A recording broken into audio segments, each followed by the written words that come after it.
Waalaikumsalam. Silakan Mas Mbak. Ya, silakan duduk. Masih. Ya, tanya apa Mbak? Habis dari mana? Habis ngampus Ibu. Oh, baru selesai ngampus berarti ya. Dari pagi tadi. Sehat Mbak? Alhamdulillah sehat. Boleh perkenalan Mbaknya namanya siapa ini? Nama saya Dian Sartika. Saya dari Universitas FED Semarang. Saya prodi pendidikan. Dari Mbak Dian ini berarti yang sebelumnya itu mengabari saya ya karena ingin mengikuti sesi konseling ya. Ya.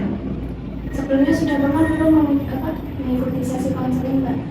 Belum pernah sih, bukan pertama kali. Oh, berarti ini baru pertama kalinya ya.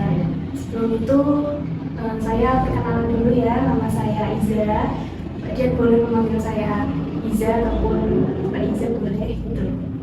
Sebelumnya saya akan memberitahu Mbak Dian dulu ya apa itu sesi konseling. Nah, sesi konseling itu di mana saya sebagai konselor membantu untuk mengentaskan masalah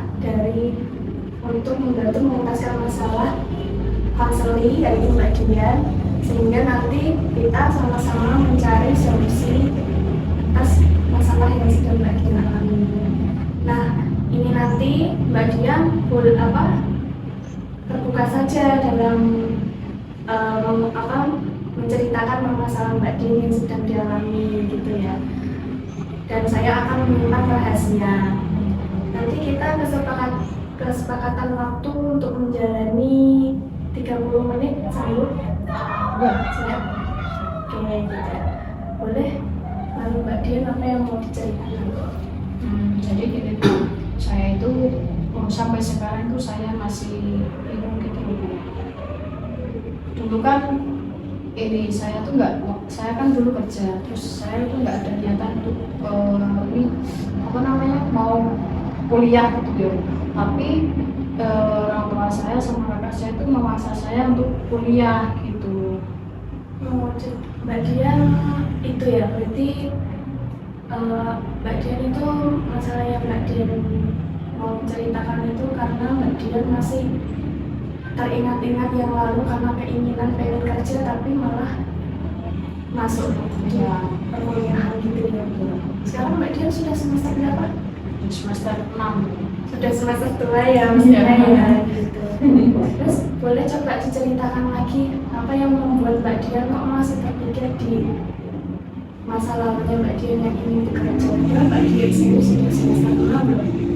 Ya jadi ya emang niat saya dari awal kan saya pengen kerja, kayak saya pengen bantu perekonomian dari keluarga saya gitu ya. Tapi malah dari kakak saya terus sama ibu saya tuh kayak menyudutkan saya untuk kamu harus masuk kuliah gitu loh. Nah kalau kamu nggak masuk kuliah kamu mau jadi apa? Lulusan SMA itu buat nyari kerja itu susah gitu loh Bu. Dan sampai sekarang pun saya kayak belum terima gitu loh, belum terima kenyataan bahwa padahal kan sebenarnya orang kuliah itu bukan ajang untuk mencari pekerjaan ya. Nah, tapi pemikirannya orang tua saya begitu. Mbak Dian sendiri merasa ada dukungan dari keluarga nggak? Kalau dukungan untuk kuliah ya didukung, tapi memang kan dari dukungan dari diri saya sendiri itu kayak masih minim gitu loh. Memang niatnya saya nggak pengen kuliah. Dan keluarga memang menyarankan untuk kuliah saja. Ya.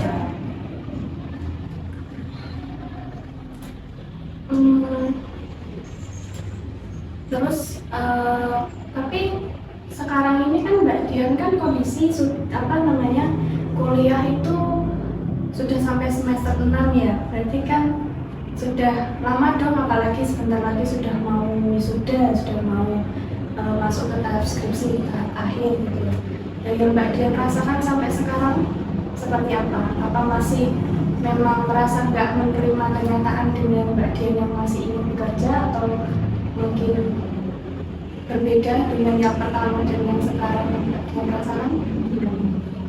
Masih sih kayak masih ada rasa kayak rasa masih agak sedikit kecewa, bukan kecewa sih, kayak menyesal gitu loh. Kenapa saya harus ambil kuliah gitu, padahal dulu kalau saya kerja saya punya penghasilan sendiri, saya nggak merepotkan orang tua. Nah, tapi kalau sekarang itu kan kayak yang namanya orang tua kan kebutuhannya kan banyak ya, apalagi saya punya adik terus. Nah, tetapi kayak orang tua saya sama mbak saya tuh kadang kayak telat, kayak apa ya, ngasih uangnya tuh kayak telat, kadang malah nggak dikasih kayak gitu lah. Terus saya memiliki pikiran, kenapa saya tuh nggak kerja aja dari dulu, malah saya tuh kuliah malah jadi kayak tambah beban kayak gitu. Oke. Jadi bisa saya simpulkan bahwa permasalahan Mbak Dian itu ingin itu ya, apa namanya,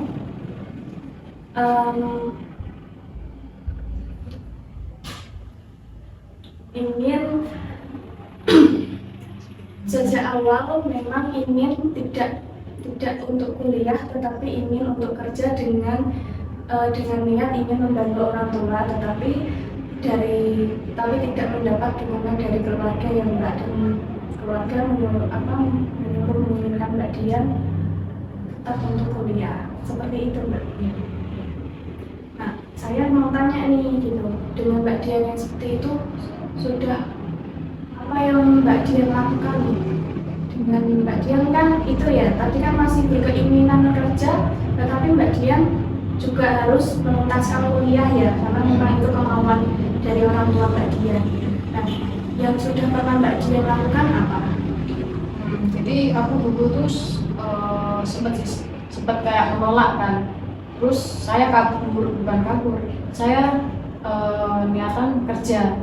Karena saya kan gap year, saya tuh kerja, udah ngerasain kerja selama 1 tahun. Terus tiba-tiba saya disuruh kuliah.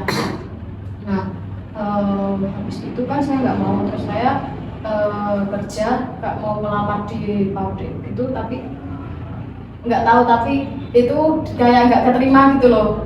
Nggak tahu emang itu jalannya harus kuliah atau apa, itu saya nggak tahu. Terus kalau selama sekarang ini ya saya kayak mencoba mencari kerjaan, tapi kayak yang kayak yang serabutan yang dibutuhkan, kayak misal nanti ada kerjaan 1 hari ya saya kerja kayak gitu. Oke, berarti Mbak Dian juga sebelumnya sudah pernah mencoba gitu ya. Tapi untuk yang sekarang nih, kesibukannya Mbak Dian itu di posisi Mbak Dian berkuliah saat ini tuh juga ikut menyambi atau sambil bekerja atau enggak?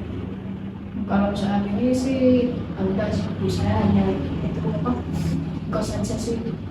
Tapi pernah melakukan sambil berkuliah? Nah, sambil bekerja sambil kuliah pernah. Dan yang Mbak Dian rasakan gimana? Ya kayak ada suatu kebanggaan sendiri gitu loh, bisa menghasilkan uang sendiri ya walaupun hanya sedikit gitu. Tapi kalau menurut Mbak Dian sendiri, meskipun Mbak Dian harus menyelesaikan studi perkuliahan, Mbak Dian merasakan efek baiknya atau enggak gitu? Atau masih tetap kekeh berpikiran kayak ya saya memang dari awal pengennya kerja jadi nggak enjoy di kuliah, atau Mbak Dian juga menemukan hal positif nggak selama Mbak Dian ikut perkataan orang tua untuk kuliah? Ya ada sih rasa kayak ya itu tadi yang saya bilang, kayak nanti tiba-tiba saya muncul rasa kayak tidak terima kalau pas lagi memang benar-benar saya butuh uang tapi malah nggak dikasih uang. Nah, itu kayak saya muncul rasa penyesalan itu muncul lagi. Nah, tetapi kalau sudah kalau lagi nggak terkendala di kayak keuangan itu, saya ya biasa aja gitu, nggak yang terus memikirkan gitu. Nah, kadang kan pikiran kita itu kan datang secara tiba-tiba, nah, di waktu yang bersamaan. Kadang kita mikir tentang keluarga, terus keuangan, terus kayak buat pertemanan dan hal lain-lain gitu muncul jadi satu kan, jadi otaknya kayak bingung ini mau gimana, terus rasa penyesalan akhirnya muncul gitu. Oke, gitu ya. Nah, dari permasalahannya Mbak Dian tadi yang sudah Mbak Dian jelaskan sendiri nih, dari diri Mbak Dian sendiri sudah pernah kayak melakukan tindakan apa untuk Mbak Dian lepas dari masalah atau kegelisahan yang Mbak Dian alami gitu? Kayak saya mencoba tidak memikirkan sesuatu ya Mbak, kayak dengan saya mencari motivasi ya kan, tambah di buku kayak di sosmed gitu. Dan ternyata juga ada banyak sih yang yang mengalami gejala yang sama seperti saya gitu. Kayak aku ya udah Kak, sebisa mungkin saya bersyukur gitu loh, kalau saya udah bisa kuliah. Yang kadang kan ada orang yang ini dia pengen kuliah tapi berkendala di itu biaya ekonomi kayak gitu. Jadi Mbak Dian aslinya sadar ya bahwa itu hanyalah sebuah masa lalu Mbak Dian yang memang masih Mbak Dian merasa tidak Menerima kenyataan. Ya, belum menerima kenyataan sepenuhnya bahwa Mbak Dian tuh ingin bekerja tapi malah kuliah gitu. Padahal Mbak Dian sendiri pun tahu ya kalau tidak semua orang itu bisa berkuliah ya, apalagi dengan kondisi Mbak Dian sudah sampai mau lulus nih, sudah sampai di semester 6 kan tahap akhir ya gitu ya. Bentar lagi kan tinggal 2 semester lagi sudah lulus. Nah, kira-kira nih upaya dan langkah apa yang sekiranya Mbak Dian ambil untuk biar Mbak Dian dulu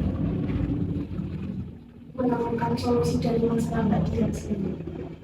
Upaya yang mungkin yang saya masukin itu saya kurang tahu kayaknya apa gitu. Nah dari sekarang tuh kadang masih ada pikiran kayak gitu tuh muncul tiba-tiba gitu, jadi saya belum bisa memberi upaya saya harus gimana gitu, saya masih belum. Tapi dengan yang Mbak Dian lalui selama ini kan Mbak Dian tahu bahwa Mbak Dian pun bisa kan untuk melewati semuanya selama ini kan, apalagi sampai bahkan nggak mudah loh untuk menuntaskan perkuliahan dengan Mbak Dian mempunyai keinginan yang lain, itu kan juga nggak mudah ya. Dan kan Mbak Dian sadar nggak kalau ternyata aku kuliah pun walaupun aku punya keinginan yang lain, aku bisa ya melewatinya. Mbak Dian sadar nggak gimana akan hal itu? Ya saya sadar sih akan hal itu. Nah, bahkan saya kadang tuh mikir setiap masalah yang saya terima, mesti saya percaya bahwa masalah itu akan kita lalui. Nah, kayak seperti contohnya kayak kita tuh di perjalanan gitu ya, kan di perjalanan terus di depannya itu ada ini loh Bu, yang kayak truk besar gitu. Nah kita kan naik motor, nah kita tuh bagaimana caranya kita terus kayak gimana caranya biar kita bisa melewati. Nah, Mbak Dian kan tadi sudah bilang seperti itu, berarti kan Mbak Dian dengan kondisi sadar memang tahu bahwa suatu hal yang dialami oleh Mbak Dian itu ya semuanya nanti akan teratasi ya.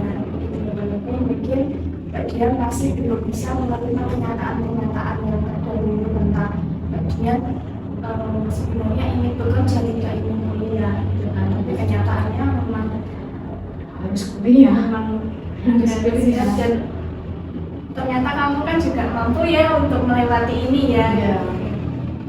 Nah, berarti langkah apa yang Mbak Dian yang Mbak Dian akan lakukan untuk Mbak Dian keluar dari permasalahan Mbak Dian? Mungkin saya akan mencoba menanamkan rasa bersyukur kepada diri saya ya Bu. Terus saya harus bisa menerima kenyataan bahwa apa yang saya pilih itu berarti apa yang harus saya pertanggungjawabkan, ya. Walaupun nantinya kita nggak tahu kan bisa jadi seperti apa. Yang penting saya berpikir saya harus lulus ini dulu, terus kayak membuat keluarga saya tuh bangga bahwa saya bisa lulus sarjana gitu. Ya, berarti Mbak Dian sudah sadar dan sudah paham ya akan terkait hal apa yang harus Mbak Dian lakukan terkait pemikiran Mbak Dian yang tadi masih tidak bisa terima dengan kenyataan yang sekarang ya. Sudah cukup lega Mbak untuk menemukan solusi dari Mbak Dian sendiri? Ya, saya sudah sedikit lega, sudah lega malahan itu. Saya sharing. Karena Mbak Dian sudah merasa lega atas masalah yang Mbak Dian alami sudah terkuat. Nah, kira-kira perasaan yang Mbak Dian alami setelah melakukan sesi konseling itu apa? Perasaan saya menjadi kayak sedikit tenang gitu. Saya udah bercerita, bisa bercerita, udah ada yang mau mendengarkan. Sebelumnya kan saya kayak lebih memendam. Oke, gitu ya. Berarti sudah sedikit lega yang untuk menceritakan keluh kesahnya ya, gitu. Dan kira-kira pemahaman yang Mbak Dian pahami nih selama kita melakukan sesi konseling ini apa? Tapi pemahaman saya tentang konseling ini ya saya itu harus sebisa mungkin saya keluar dari zona di mana tidak nyaman, rasa tidak nyaman itu terus mengganggu pikiran saya yang tiba-tiba muncul, terus merasa kayak apa ya tadi, merasa tidak bisa menerima kenyataan itu menjadi saya bisa menerima, lebih banyak yang bersyukur kayak gitu sih Bu. Oke.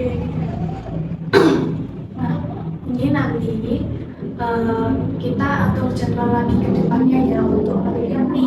Mbak Dian mungkin seminggu ke depannya apakah Mbak Dian ada perubahan untuk pikiran Mbak Dian tentang yang tidak bisa menerima kenyataan itu? Nanti kita lihat ya sambil berjalannya waktu dia sudah sanggup untuk melewatinya atau mungkin ternyata masih stuck di situ. Nanti kita sambil berjalannya waktu kita baik itu bisa ya Mbak ya, bisa. Mungkin segitu dulu ya Mbak ya sesi kita pada kali ini ya. Selanjutnya mungkin kita adakan pertemuan lagi ke depannya jika memang Mbak Dian masih membutuhkan bantuan. Terima kasih ya Mbak Dian ya. Terima kasih sama-sama ya. Hati di jalan Ya, ya Mbak. Assalamualaikum. Salam.